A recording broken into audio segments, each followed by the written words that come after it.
Boa noite a todos. Vocês me ouvem? Boa noite a todos e todas. Bem-vindos a mais uma live do canal Micro FMG. Para quem não me conhece, eu sou a Lorena, eu faço parte da equipe Micro FMG e também sou farmacêutica e pós-doutoranda do Departamento de Microbiologia do ICB, o FMG. Hoje eu estou aqui com vocês para falar de um assunto muito acalorado, polêmico, que é a questão dos medicamentos na Covid-19. E para falar desse tema, a gente vai ter a presença muito especial do professor Unai Tupinambás. Daqui a pouco eu vou chamar o professor Unai, só vou esperar o pessoal entrar um pouquinho. E também queria lembrar vocês das nossas redes sociais, né? Chamo vocês a curtirem e seguirem as nossas redes. Nós estamos aqui no Instagram, mas estamos também no Twitter, no Facebook e no YouTube. Lá no YouTube nós colocamos os nossos vídeos divididos em playlists, né? Todos os vídeos aqui do canal, inclusive as lives. Então vocês podem entrar lá, procurar os vídeos e compartilhar com os amigos e os familiares. Então o pessoal já está entrando, o professor Unai também. Eu já vou convidar ele aqui, só um minutinho.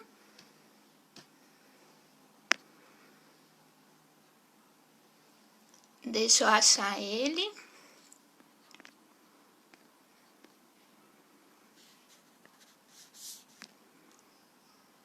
Esperar ele aceitar. Enquanto ele vai entrando, eu já vou apresentando, né, o professor Unai. Para quem não conhece, ele é médico e infectologista pela UFMG e também professor do Departamento de Clínica Médica na UFMG, além de membro do Comitê de Enfrentamento à Pandemia, tanto da UFMG quanto da Prefeitura de Belo Horizonte. Vamos ver se a gente vai ter algum probleminha técnico, alguma coisa assim. Professor? Oi, tá me escutando? Estou te escutando, professor, mas a sua imagem não está aparecendo. Então, tem algum... Oi. Pode falar. Não, eu tô achando engraçado que minha imagem congelou aqui na tela. Professor, tem algum outro aplicativo aberto? Porque normalmente a gente tem problema se tiver algum outro aplicativo de câmera aberto ou se o Instagram tiver... Aí, achou. Alguns abertos eu fechei, acabei fechando. Que ótimo. Professor, boa noite. Boa noite. Obrigada pela presença aqui, por ter aceitado o nosso convite. É um prazer poder conversar um pouquinho com o senhor. Prazer é meu. Boa noite a todos. Já te apresentei e estava comentando aqui com o pessoal que hoje a gente vai falar desse tema, né? Tão aí presente, que é a questão do tratamento e dos medicamentos na Covid-19, né? Então, assim, tem muita coisa para a gente falar e acredito que vai ter muita pergunta também. E como a live é rapidinha, né? Sim. Vamos começar. Tá Tudo bom. bem? Vamos lá. Então, vamos lá.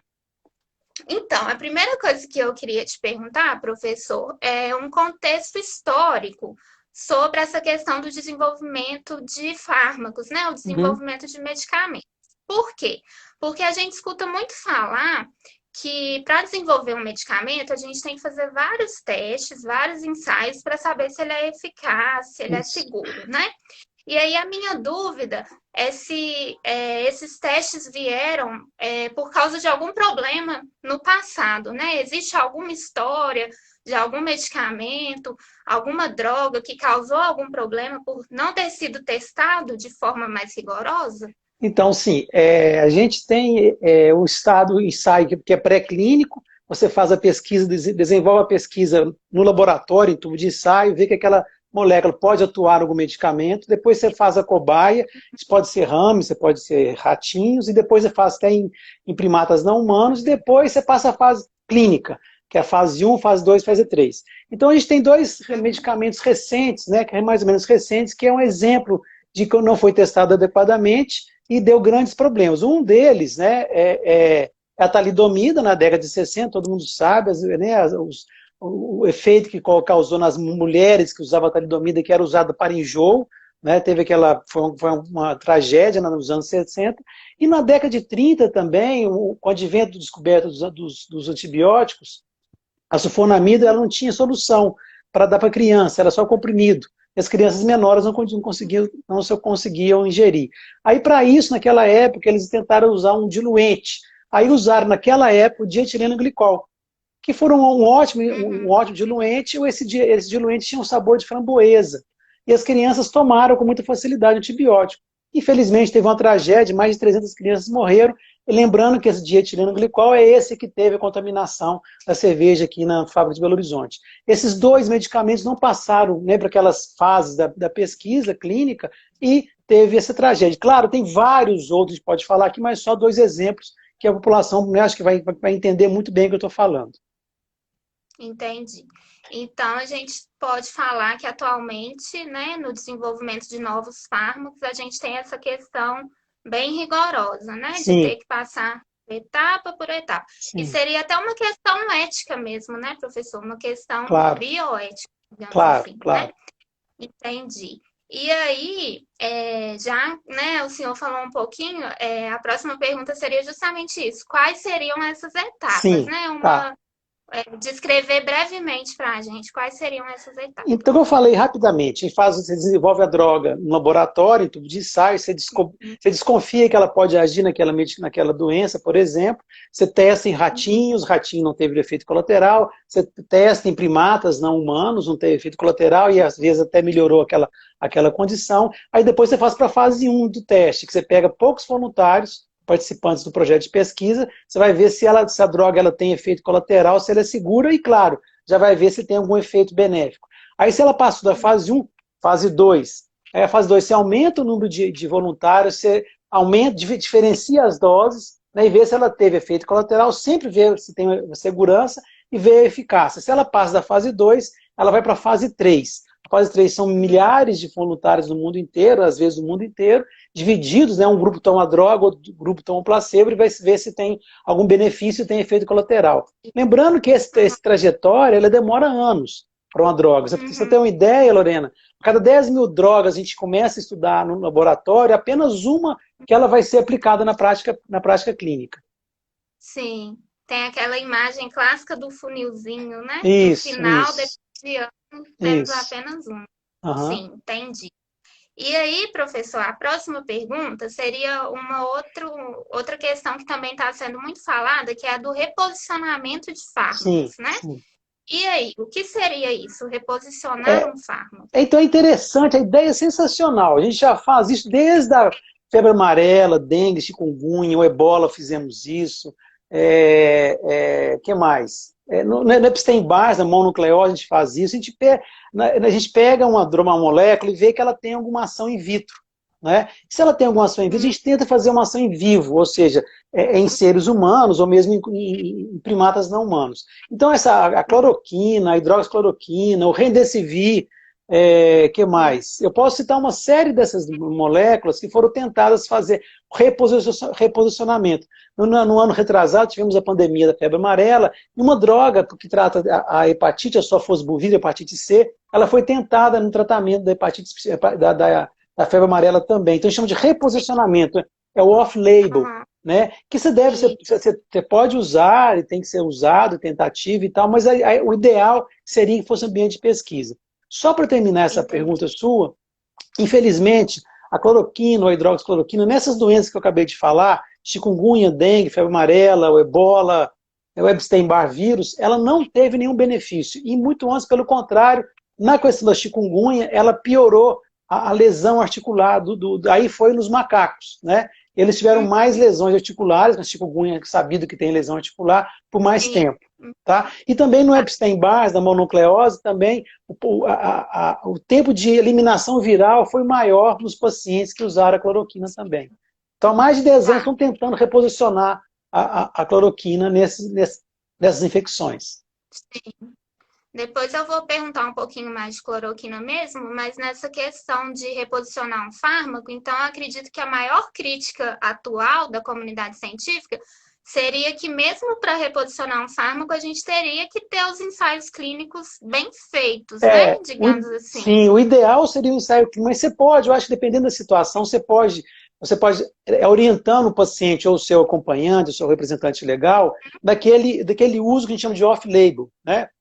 O paciente tem Isso. que dar o consentimento. Claro, eu vou usar nessa situação, numa situação extrema. Na febre amarela, por Isso. exemplo, os colegas do hospital Eduardo Menezes, o Hospital das Clínicas, usaram o sofosbuvir, usaram algumas outras drogas. O paciente estava em estado crítico, que talvez poderia trazer um benefício. Aí é diferente. Você usar para todo mundo que está com um quadro brando de uma doença, que aí não vale a pena. Mas mesmo nesse momento, você tem que pedir a autorização, o termo de consentimento esclarecido ao paciente ou ao seu representante legal. Entendi. Mais para frente também eu vou voltar nessa parte da questão dos diferentes quadros, né? Como Uhum, tratar os diferentes quadros de Covid-19. Entendido, professor. Obrigada.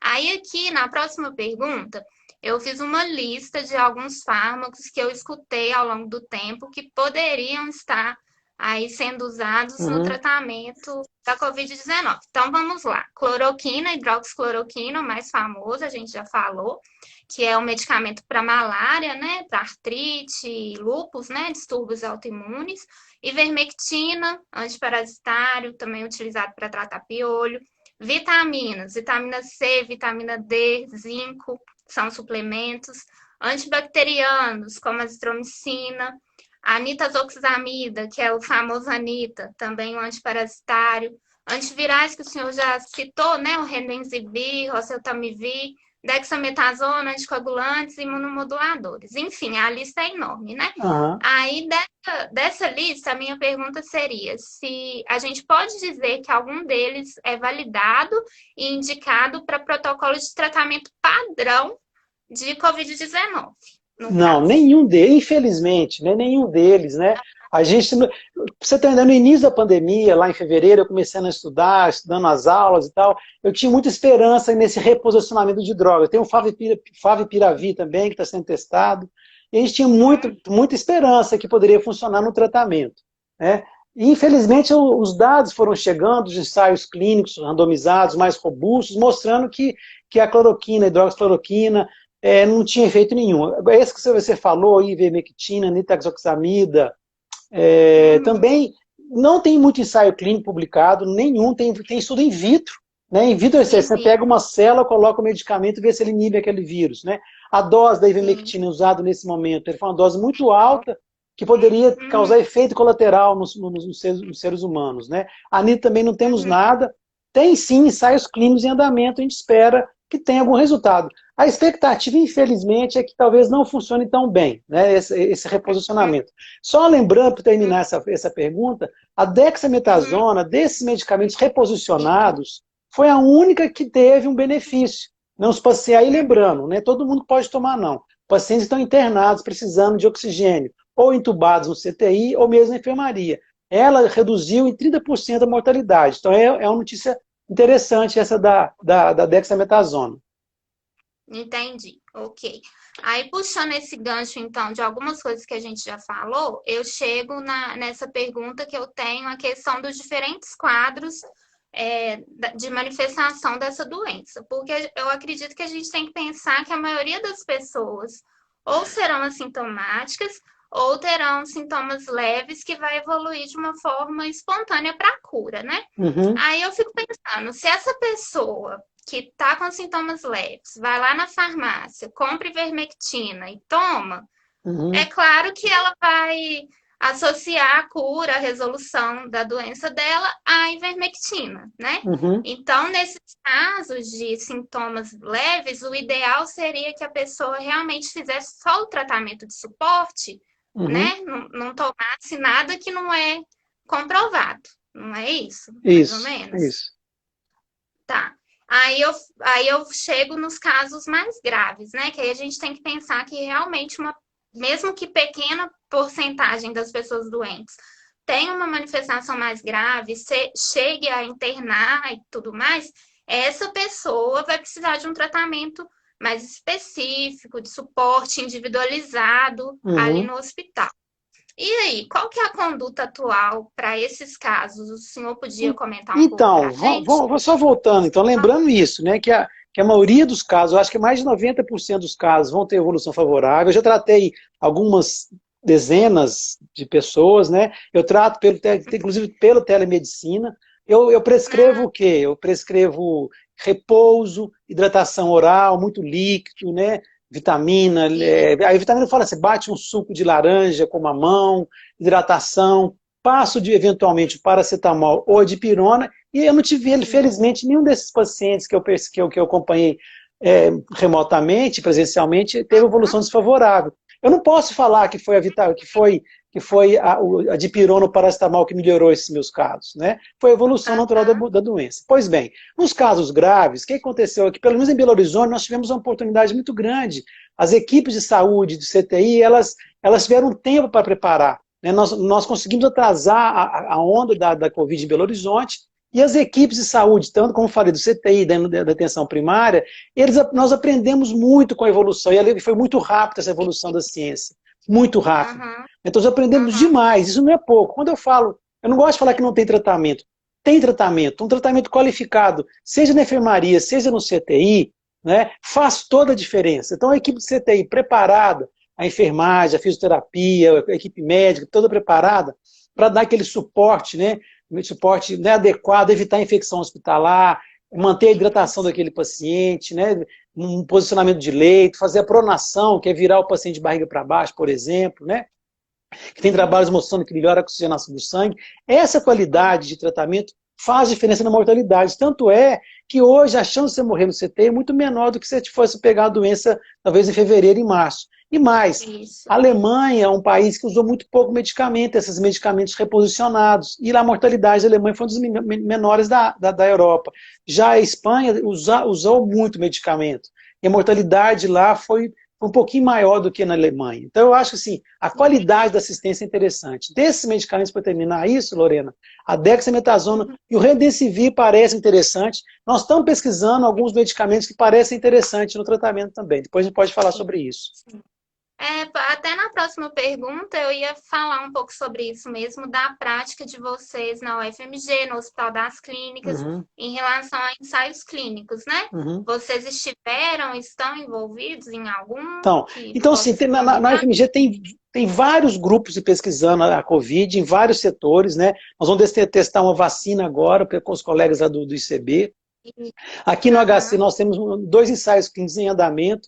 Um é da OMS, que é o Solidarity, que está usando. Pra você ter uma ideia, eram 5 braços no início da pandemia, agora são apenas 2 braços ativos, porque os outros 3 braços foram cancelados porque não mostraram eficácia, que era hidroxicloroquina, cloroquina e a azitromicina. A OMS retirou e só tem o braço do Remdesivir e do Interferon. Então os pacientes estão randomizados usando Remdesivir e Interferon, que são drogas reposicionadas, que parece que os dois, nesses pacientes internados, tem um benefício interessante. Né? Esse estudo está em andamento, né? Então, a gente está alocando os pacientes, a professora Helena do Departamento de Clínica Médica que está nessa frente, e tem um outro estudo também que nós estamos fazendo, chama Clovid, né? Que aí é diferente. Nós estamos fazendo um medicamento para profilaxia da Covid, tá? Com cloroquina, nos trabalhadores de saúde que têm uma exposição aumentada ao vírus da Covid. Então nós vamos começar o estudo agora, já está começando a fazer o recrutamento. Aí seria profilaxia em profissionais da saúde, isso, então, né? Isso, então você vai usar... pode falar. Pode falar. Aí a dose é completamente diferente, nós vamos usar 4 comprimidos por dia, uma vez por semana. Então naquele dia ele vai tomar 4 comprimidos, claro, ele vai fazer todos os exames de segurança, eletrocardiograma, exames de sangue, ver se aquela pessoa tem uma contraindicação para usar cloroquina, ia ser acompanhado durante 3 meses. Nós vamos ver um braço que vai tomar o medicamento, o outro braço que não vai tomar nada. Nós vamos ver se a cloroquina protegeu aquele grupo de pacientes, de participantes da doença. Ou mesmo se ele ficou doente, se ele teve uma evolução mais favorável em termos de carga viral. Então esse é um ensaio clínico, vão ser 500 pessoas em cada braço, mais ou menos. Já começou esse estudo? Já está começando a fazer o recrutamento, né? São 4 hospitais que estão recrutando. É o Hospital das Clínicas. Lembrando que essa pesquisa é uma parceria da Fiocruz com o HC, né? Da Fiocruz, o Uhum, pesquisador principal é o doutor Israel Molina. Nós temos aqui o uhum. HC, temos o Eduardo Menezes, o Júlio Kubitschek e a UPA Centro-Sul. Mas todo profissional de saúde que tem uma exposição ao Covid mais intensa, ele pode se cadastrar. Tem um site para se cadastrar, tem um Google Forms, estão divulgando entre os trabalhadores de saúde. Tá. Então, é um estudo clínico multicêntrico, randomizado, com grupo Isso, controle, claro. tudo Consegue ter, né, certinho. aumentando a segurança dos participantes.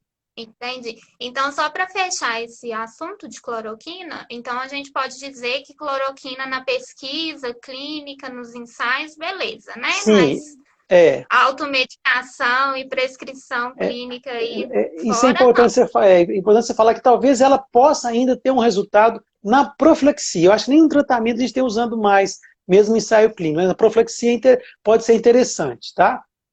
É a Tá. esperança que nós temos, né, nesse uso na profilaxia. Tá. Para cloroquina, na minha pesquisa, eu acho que foram mais de 150 ensaios clínicos, Sim, né? Para um foi. único É, medicamento. Entre é. ensaios bons e Aham, ensaios sem é. controle, né? Enfim. Tá bom, então. Aí, um próximo assunto, um próximo tópico, professor, é que eu acho importante a gente falar, nessa questão toda aí desses medicamentos que estão sendo prescritos, é a questão de interação medicamentosa, de doses muito estranhas e de efeitos Uhum, colaterais uhum, mesmo, que uhum, às vezes as pessoas não estão pensando. uhum, Então, assim, eu como farmacêutica na prática, eu tenho visto receitas enormes, uhum, onde a gente vê os medicamentos de suporte, como o senhor mesmo já citou, que é o paracetamol, a dipirona, o soro fisiológico, beleza. Mas aí a gente vê ivermectina em doses, né, estranhas, né? enormes, assim, porque o medicamento normalmente é dose única, a gente está É, vendo prescrição para 5 dias. Cloroquina mais azitromicina, que até onde eu sei pode ter o efeito cardiotóxico, sim, né? muito As bem. duas têm efeitos cardiovasculares, cloroquina e azitromicina também. E o oseltamivir, que eu fico meio assim, eu tenho visto o oseltamivir sendo passado como profilático mesmo. Pessoas que tiveram contato com alguém É. positivo vão lá na farmácia pegar o oseltamivir.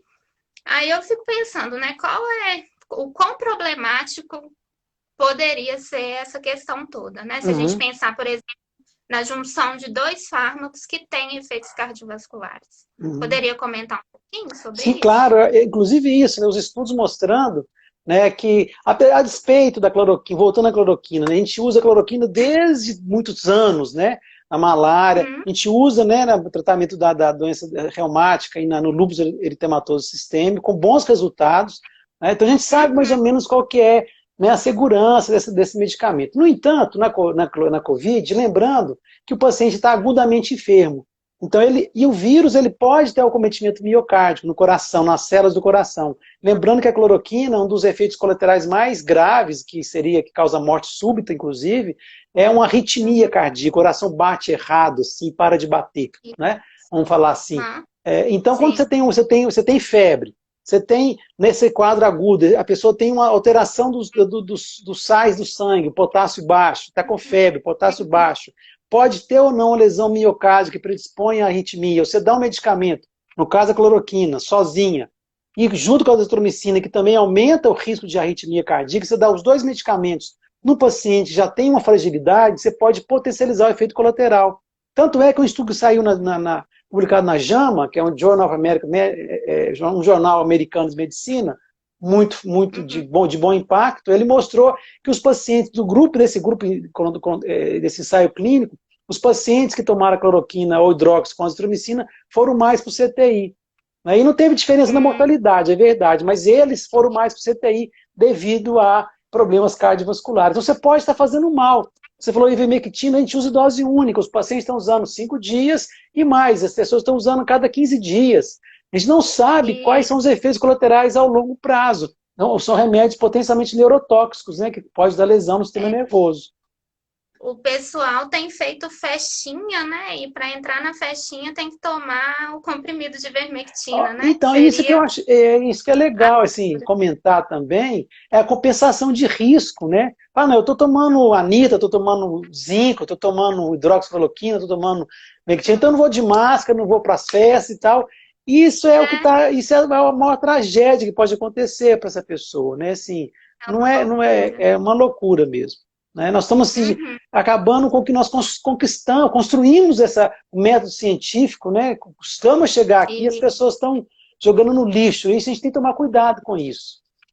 verdade. E eu pensei aqui que eu tinha até lido, e é verdade, a questão também dos antibióticos nessa jogada e o aumento de resistência, né? Sim, Que já é uma realidade nossa, e sim. aí o pessoal tá tomando azitromicina e amoxicilina agora como Você se vê que eu nem fosse. falei disso, né? Eu nem falei dessa É, questão da resistência né, bacteriana, né? Que é um grande problema nosso atualmente. Vai só fazer é, aumentar, né? esses dias começou a chegar também salbutamol, professor, para a falta de ar. Salbutamol. Para a É falta de mesmo? ar, né? A Não, gente olha, isso come. eu não vi, não chegou para mim ainda não, mas é uma loucura também, né? Lembrando que o salbutamol pode causar uma arritmia também, né? Ele pode aumentar o Também. batimento cardíaco no paciente que já tá ali, né? Você pode precipitar a ida desse paciente para o CTI, por exemplo, né? Eu acho que a gente tem que ter em mente que todo medicamento é perigoso, Claro, né? claro, claro, Todo medicamento claro. pode causar. Não é à toa que a bula tem a parte de efeitos É, colaterais, reações medicamentosas. claro. Ah, Não é à olha o toa. AS. O AS é um remédio que todo mundo toma. A gente faz profilaxia para quem teve infarto, AVC, né? Todo mundo conhece Isso. o AS, dor de cabeça, enfim. Se você está com dengue e toma um AS, você pode morrer de dengue hemorrágico, por exemplo, não é? É, Então você vê que as coisas corre- não são simples, né? Assim, medicamento não dá, não é para brincar, né? Não dá para ficar tomando remédio sem prescrição e orientação, né? Médica e orientação farmacêutica. com certeza. Ótimo. Deixa eu ver aqui uma próxima pergunta. Da dexametasona, o senhor já falou um pouco, né? Que realmente em Uhum. casos graves parece que tem um efeito positivo, Sim, né? sim. Então, é bacana, mas ao mesmo tempo, a pessoa com caso leve, se ela usar dexametasona, pode ter uma piora, né? Pode. Pode facilitar a multiplicação viral. É, É, você usa na hora errada, né? E você pode aumentar a carga viral dela. aparecer infecções secundárias, Sim, pode sim, piorar a situação da pessoa. Uhum. E aí, o outro ponto de medicamentos que eu acho que seria interessante falar, nos casos graves, seriam os anticoagulantes, né? Porque parece que sim. a Covid-19 causa um quadro de coagulação disseminada, né? Uhum. Intravascular. E aí, o senhor sabe alguma coisa dessa Sim, prática então, olha também? só, isso é uma coisa que talvez o ganho secundário da Covid é nunca se estudou tanto uma doença, nunca se estudou tanto um vírus, um mecanismo fisiopatológico, e muito provavelmente quase todos os vírus caminham para o mesmo, tem o mesmo caminho fisiopatológico, não sabe se é uma marca específica da Covid. Né? Então, os pacientes Uhum, já têm esse protocolo, os pacientes que estão internados, que têm um fator de risco para trombose, né? Eles já usam, quando chegam no hospital, eles já usam a heparina, um anticoagulante. Né? tá. É, Uhum, a diferença que está sendo em alguns protocolos é aquele paciente com risco mais grave, um risco mais aumentado ainda, de ter, né, um quadro mais dramático da Covid, eles estão fazendo um protocolo de usar a heparina não como profilático, mas como terapêutico. Então a dose da ah, heparina é um pouco mais alta. Então alguns hospitais uhum, já têm feito isso, não alguns hospitais, em alguns casos o paciente já não usa não só a dose profilática, mas eles aumentam a dose da heparina como terapêutica para evitar, né, para tratar já aqueles trombos, microtrombos na região do pulmão, que dificulta a oxigenação do sangue. Então isso já está acontecendo, tem muito ensaio clínico também, né? Mas tem alguns uhum. protocolos de tratamento de alguns CTIs que já usam, né? Isso é claro, o uso profilático já está sendo, você não tem dúvida quanto ao uso profilático. A dúvida é Uhum, qual o momento que você passa do profilático para o terapêutico, aumentando a dose, entendi. obviamente. Aumentando a dose, entendi. Aqui na minha pesquisa eu vi que para dexametasona tem 8 ensaios clínicos, se eu não me engano, e para Uhum, anticoagulante 6 ensaios clínicos, uhum, enquanto para cloroquina mais de é, 100. É. É. Uma coisa que eu esqueci de perguntar lá na frente, que alguém pode ter curiosidade, professor, lá atrás, desculpa, é a diferença entre cloroquina e hidroxicloroquina. Então, ela é o mesmo É, sal, é quase que o mesmo sal, aham, como você sabe, né? A hidroxicloroquina é uma variação da cloroquina, vamos dizer assim. Ela é menos aham, tóxica do que a cloroquina. Essa é, é a grande diferença das duas. Ela é um a pouco menos diferença, tóxica. entendi. Tá. Aí agora eu queria comentar um caso também que é um pouco polêmico, que é a questão dos kits COVID, né? Então, pelo que a gente sabe, tem algumas prefeituras, algumas cidades distribuindo um kit Uhum. que tem vitaminas, zinco, cloroquina, azitromicina.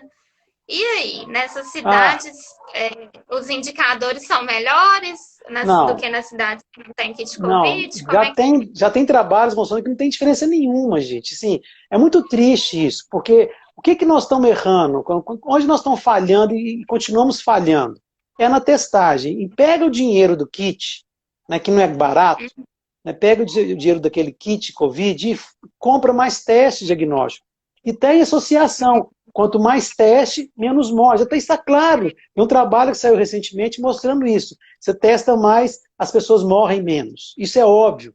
Não tão assim, a gente está sabendo que o Brasil é um dos países que é o pior país no mundo de testagem, já está comprovado. Onde eu estava vendo esses dados, é o país que menos testa, até menos que países mais pobres que o Brasil. Então nós testamos muito pouco. Então, em vez de gastar dinheiro, que eu acho que é jogar dinheiro fora, dinheiro do contribuinte, eu acho que se eu fosse uma prefeitura que o prefeito estivesse comprando esses medicamentos, eu entraria como ração.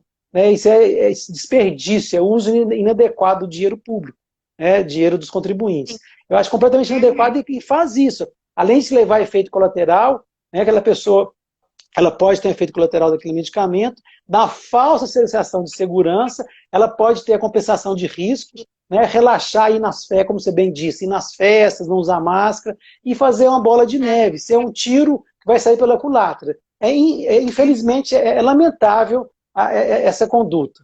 Muito lamentável. tá? Então, assim, onde tem esses kits não tem nenhuma Olha, aquela associação. cidade tem agora eu não sei como é que estão os dados. Na época que eu estudei, tem uns 20 dias, mais ou menos, um pouco mais, Porto Feliz, em São Uhum, Paulo, que estava fazendo o teste, o kit Covid, ela tem a uhum. pior mortalidade em número de casos do que as cidades em volta que não usavam. Ou igual ou pior, para você ter uma ideia. Entendeu? Então, assim, Nossa, então não tem essa associação. Né? Você vai ver números por 100 mil habitantes, Porto Feliz fica lá atrás. Tem uma cidade que eu ent- esqueci o nome, é Pirassununga, por exemplo. Né? Naquela época, uhum, agora não sei como é que tá? Naquela época, uhum. Pirassununga tinha menos casos, menos mortes do que, do que Porto Feliz. Eu posso falar que Pirassununga, você vai lembrar, eu brinco, né? É uma brincadeira até não muito feliz, ela produz aquela cachaça 51, né? Ah, Então eu falei assim, não, quem sabe é a cachaça que está tratando os pacientes. Eu poderia fazer essa associação, entendeu? pois Então, assim, eu acho que a gente não pode levar isso tão fulanizar o tratamento do jeito que está sendo fulanizado, sabe? E como eu sim. disse anteriormente, jogando a ciência pelo ralo, negando a ciência, nós vamos pagar um preço muito caro por isso. Estamos pagando, né? É, eu acho que nesses locais aí que o senhor citou, então, acho que com esses kits veio realmente essa questão de falsa segurança mesmo, Sim, né? sim. Tô tomando um remedinho aqui, posso sair, fazer Uhum. o que eu quiser, É. o vírus não vai me pegar. É bem complicado. E aqui eu queria perguntar também em relação a tratamento de transferência de plasma, se o senhor tem alguma prática, alguma Não, notícia sobre isso, não tenho, eu tenho acredita? lido, eu tenho lido, eu não tenho prática, eu não tenho lido. Infelizmente, também os estudos não são muito, sabe, uns falam que é bom, outros falam que não teve diferença, né? Tem a questão de quando você vai coletar aquele plasma do paciente, que vai ser o doador também, tem várias questões polêmicas em volta, porque se eu for um doador de plasma, eu tenho que doar o plasma, parece, 20 dias depois do que de eu estabelecer a doença, porque tem mais nível de anticorpo, por exemplo. Então tem umas questões nesse sentido. E os trabalhos randomizados ainda não ficaram prontos, e está muito controverso os resultados. Tem casos, relatos de sucesso, são relatos anedóticos, e relatos que não teve diferença nenhuma, né? Vamos aguardar Entendi. também, né? Acho que a Fundação Hemominas ela tem feito um trabalho nesse sentido. Mas infelizmente, eu não tenho essa notícia como anda esse estudo. Uhum. E um tipo de tratamento que eu acho que talvez poderia ser promissor também, mas que acho que pode demorar, seriam os anticorpos monoclonais também, né, professor? De Olha, repente. vai ser muito bom. Esse eu estou pondo muita fé, sabe? Está saindo coisa demais de anticorpo monoclonal, né, que você pode produzir em Aham. larga escala. É isso que é mais interessante. Larga escala. Olha, tem muitas coisas novas saindo de anticorpo monoclonal e todos eles mostrando, claro, né? Ensaios pequenos, ensaios de fase 1, relatos de caso, né, in Sim. vitro, tá? Em Uhum. células vero, né, que são células né, humanas, mas eu acho que eles vão ter um papel importante caso a gente não tenha uma vacina muito precoce. Esses vão ser bons. Eu Entendi. tenho colocado muita esperança nessa linha de pesquisa aí. Tomara, né? Mas talvez demore um pouquinho. Mas eu Não acho que a sei, gente viu? tem que Eu, esperar eu o acho que, resto eu das acho que vai coisas. ser rápido. Porque É? a Ah, produção ela é fácil de fazer. Pelo que eu vi, aham, pelo que eu li, a produção não é complicada, né? entendi. E a Ah, questão vai ser produzir em níveis adequados, né? E acessível à mas, população mundial, né? sim, é caro, né? Seria, É, talvez seria é. caro. Uhum. Tá, entendi. Então, professor, uma última reflexão antes da gente ir para as perguntas, porque eu acho que tiveram bastante perguntas. É assim, né? Baseado em tudo isso que a gente falou, eu acho que assim, todos nós, população, comunidade científica, a gente queria um medicamento ou uma vacina contra a Covid-19 que ficasse pronta amanhã. Todo mundo quer isso, né? Mas às vezes eu acho que as pessoas acham que nós da comunidade científica não queremos isso, porque a gente sempre cobra que a gente quer um método científico e os ensaios, os testes, que tudo seja feito Uhum. da forma correta, né? Então não seria para amanhã, tudo tem o seu tempo. E aí o que a gente tem visto na realidade é tudo isso que a gente comentou, né? Prescrições estranhas por parte do corpo clínico, automedicação por parte dos pacientes, né? Mesmo sem diagnóstico, Uhum. kit COVID, enfim, tudo isso que a gente comentou. Aí a última reflexão que eu queria, assim, é como que a gente chegou nesse cenário? É fruto de ideologia, polarização política, é uma irracionalidade coletiva mesmo, porque a gente está nesse momento louco de pandemia, falta de informação. O senhor tem Eu acho alguma que reflexão sobre assim, a gente tem visto assim, não é de hoje que tem uma pós-verdade, né? Os isso? negacionistas, não é Aham, de hoje tem um negacionista, terraplanistas, né? A pós-verdade, os fake news. Você vê, né, e vê isso das eleições presidenciais no Brasil, mas não só no Brasil, nos Estados Unidos também, né? Parece que lá a eleição do Trump foi muito complexa, cheia de fake news. Aqui também parece que foi muito complexa. As pessoas acreditavam, sim, enfim, acreditavam naquela mamadeira de órgão sexual masculino, acreditavam na Terra plana, acreditavam que não aham, existia crescimento global, negavam a vacina. Então, acho que é um momento que eu acho que é interessante, eu acho que nós chegamos no fundo, eu acho, talvez, nós chegamos no fundo do poço. E as pessoas vão nossa, ficar. Eu acho que a ciência está sendo muito fortalecida nesse momento. Os cientistas, as universidades, né, os trabalhadores da saúde estão sendo muito fortalecidos e estão vendo o quão importante é a questão da ciência. Você falou dessa questão da vacina. Olha, nunca, a velocidade que eles produziram uma vacina já em fase 3 é impressionante. Isso devido à engenharia computacional. Eles conseguem desenhar uma molécula em horas. Eu estava lendo isso sim, recentemente numa revista, na Science, que eles conseguem produzir uma molécula em horas. Antes aham, dessa engenharia computacional, levariam meses a anos para achar uma molécula para ser desenvolvida para fazer um medicamento ou vacina. Então, o avanço é impressionante. Se imaginar que nós estamos sim, fazendo fase 3 depois de 6 meses de uma doença, isso é uma coisa louvável, né? Isso é de tirar o chapéu da ciência, né? Claro, a gente quer um remédio para hoje, mas nós temos que seguir esses protocolos, né? uhum, entendi. E quais seriam as consequências, então, também desse momento, assim, né, dessa Agora, loucura, dessa polarização? Tomo é, cloroquina, não tomo, acredito, não acredito? a consequência é não fazer a coisa certa. Não é? Na consequência, é não fazer o isolamento social, não lavação de mão, evitar aglomeração. Eles acreditam na cloroquina como se fosse salvação de tudo, né? Então, assim, libera Aham, geral, as pessoas não têm mais receio, não têm mais medo. Essa posição, né, errática do nosso representante nacional, não tem uma liderança nacional que faz uma ação conjunta, unitária na nação. Eu tenho dito que a uhum, epidemia ela foi municipalizada, isso nós estamos cobrando um preço, né? Estão pagando um preço muito alto uhum. devido a essa municipalização da pandemia. O Brasil é o campeão de número de mortes diárias, o campeão de número de casos diários, fica atrás dos Estados Unidos, né, que também tem uma política negacionista. Né? Então, assim, eu acho que nós Entendi. estamos caminhando para uma tragédia, não só sanitária, mas humanitária de grandes proporções. Por não enfrentar adequadamente a pandemia, nós vamos estender essa primeira onda, né? Vamos dizer assim, essa primeira onda vai ficar mais tempo entre nós, né, sem Uhum. controle e com essa dificuldade de recuperação econômica. E claro, né, com né, mais vítimas, né, do que deveria, né, ter sido. Né? Entendi. Ok. Ótimo, professor. Então vamos para as perguntas aqui, que tem algumas, aí depois eu já posso liberar o senhor. Vamos Tá lá. bom. Tem uma aqui, peraí, deixa eu ver, perdi. Ah, tá. Gerson Soares Moreira. Por que se insiste tanto na cloroquina, com tantos resultados mostrando a ineficácia na prevenção ou tratamento da Covid-19? Então eu acho que é fazer, sabe, que tem uma máxima, é fazer fumaça, sabe, desviar a atenção. Como eu não estou sendo incompetente no diagnóstico, no enfrentamento da pandemia, eu dou uma solução como se fosse uma salvação da lavoura, vamos dizer assim, né?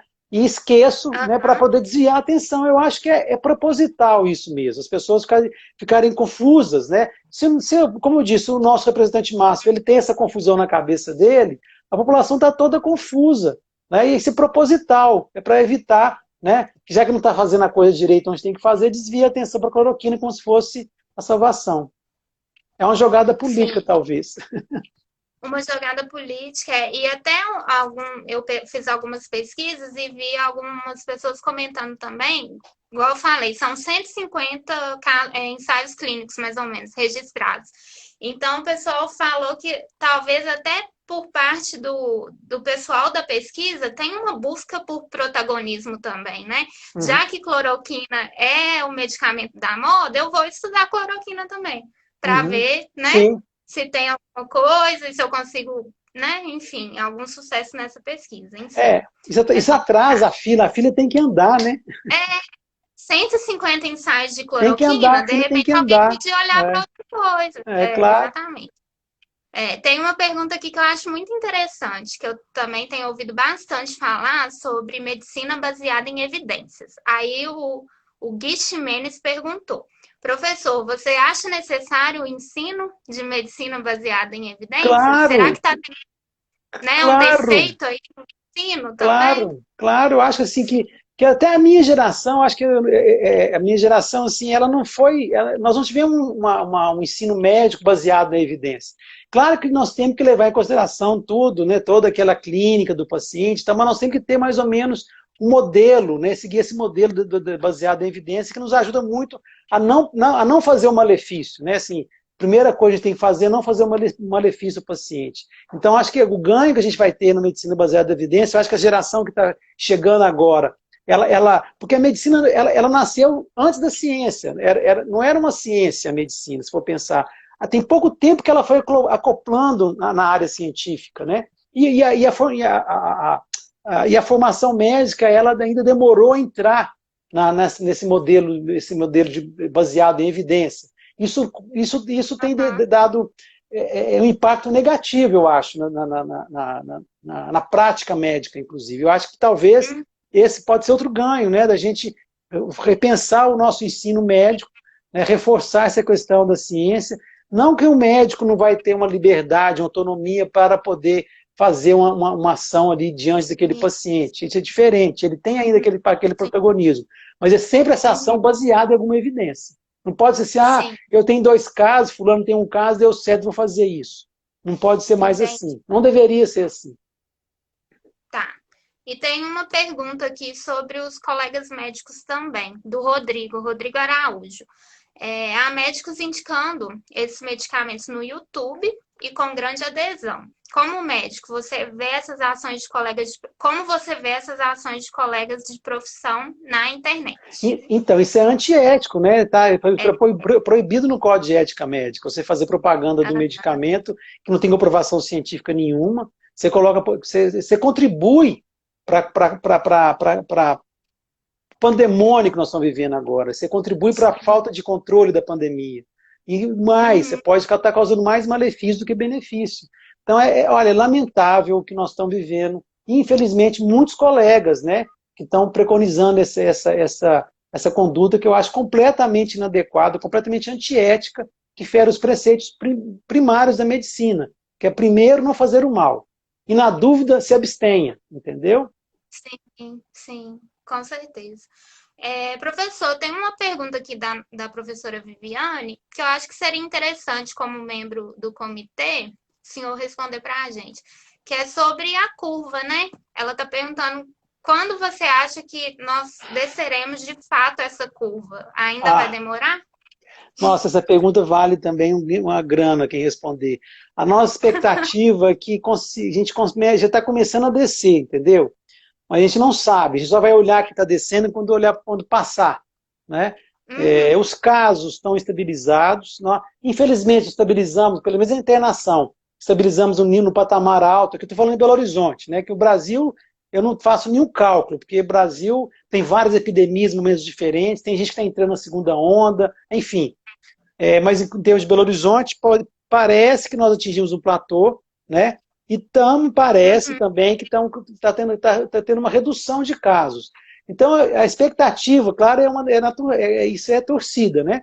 Que fim dessa semana, na semana que vem, a gente tenha uma noção de para que lado que nós estamos indo. Mas eu queria falar uma uhum, coisa aqui, Lorena, que as pessoas acho que estão cansadas, né?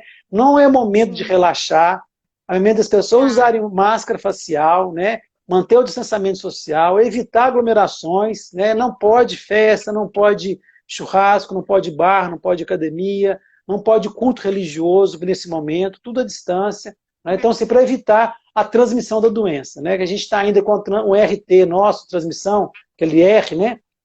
Tem em torno de Uhum, 1, que ainda é alto. A 1 não é, dá para terminar com a epidemia. Nós temos que colocar esse valor abaixo de 1. entendi. Ok. E aí teve mais uma pergunta aqui que também não é exatamente sobre medicamentos, mas acho que como a gente está com você aqui, seria uma oportunidade interessante, já que você falou que o Brasil testa pouco, Minas testa pouco, teve uma pessoa, Graça, que perguntou sobre testagem em assintomáticos, né? Em testagem em massa. Seria Uhum. importante testar contatos, né, de pessoas positivas, enfim. Então, olha, Seria importante, né, professor? eu estava olhando isso agora mesmo, agora à tarde, revendo esses posicionamentos. Então, o que a OMS recomenda, vários organismos internacionais recomendam, é testar todos os sintomáticos. Nós estamos testando só aqueles mais graves, por causa de políticas, eu acho, de acesso ao RT-PCR. Como eu Uhum, disse, quanto mais teste aquela localidade faz, menor é o número de mortes. Se eu testo mais, eu acho que tem que testar todos os sintomáticos. O cenário ideal, Lorena, é testar todos os contatos daquele confirmado. Era o ambiente ideal. Mas esse ambiente ideal a uhum, gente ainda não vai conseguir. Mas qual que é o melhor? entendi. O melhor seria testar toda aquela pessoa que tem um sintoma. Pode ser uma dor de garganta, uma febre, uma tosse. Tem que Uhum, testar. O Brasil, como eu tá, disse para você, testamos muito pouco. ok. Mas não tá na nossa realidade, né? É difícil. É Entendo. difícil. Ok. Professor, já vai dar o nosso tempo, passou rápido, foi ótimo. A gente vai ter que encerrar porque o Instagram corta a live, né? Sim. Mas eu gostaria muito de agradecer a sua presença, né? Tirou um tempo para falar com a gente, foi muito esclarecedor. As perguntas que a gente não conseguiu responder, a gente dá um jeitinho de responder Ok. depois. E é isso. Eu convido todo mundo a seguir nossas redes sociais, né? YouTube, Instagram. E se você quiser deixar uma última palavra rapidinho para o nosso público. Tá. Então, agradecer o convite, cuidem-se, né? Saiam de máscara, mantenham o distanciamento de 2 metros, não é hora de relaxar, nós vamos vencer, vai passar. Muito obrigado. Vai passar. Com certeza. Obrigada a você. Boa Tchau. noite, gente. Boa Até a noite. próxima. Tchau, tchau.